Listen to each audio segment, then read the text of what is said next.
আসসালামু আলাইকুম। আশা করি সবাই ভালো আছো। আলহামদুলিল্লাহ, আল্লাহর রহমতে আমিও ভালো আছি। হুজুররা কোরআন শরীফ পড়তেছিল। এটা ছিল ডিসেম্বরের লাস্টে দিয়ে। আর ডিসেম্বরের মাঝামাঝিতে আমার শ্বশুরের ছিল মৃত্যুবার্ষিক। আর সে উপলক্ষে ময় মুরব্বির নামে সবার নামে দোয়া করানো হয়েছে। আর 2026 সাল চলে আসছে।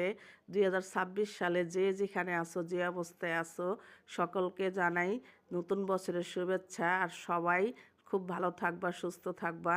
আমার কাছে মনে হয় যদি মহান আল্লাহর কাছে কিছু চেতে হয়, তাহলে যেন আল্লাহ ন্যাক হায়াত সুস্থ নিয়ামত দান করে।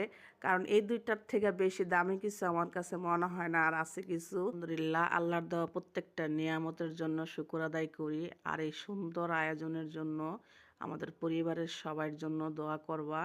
আর দেখো সব কিছু কিন্তু খাবার টাবার নিয়ে আসছে মসজিদে। আর মেহমানরা অনেক সুন্দর করে খাইতেছিল। দেখো মাশাআল্লাহ কত ভালো লাগতেছে। সবাই মিলেমিশে একসাথে খাওয়া দাওয়া করলে, সবাই মিলেমিশে একসাথে কাজ করলে, এসব কাজে কিন্তু প্রত্যেকটা কাজে আল্লাহর রহমত অটোমেটিক চলে আসে আল্লাহর রহমতে।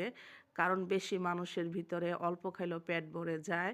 আর এত মানুষের আয়োজন আলহামদুলিল্লাহ অনেক সুন্দর হয়েছে। তো দেখো মেয়েরাও খাইতেছিল আর মেয়েদের একটু ক্লিপ নিলাম। সবাই একসাথে বসে খাওয়া দাওয়া করছি।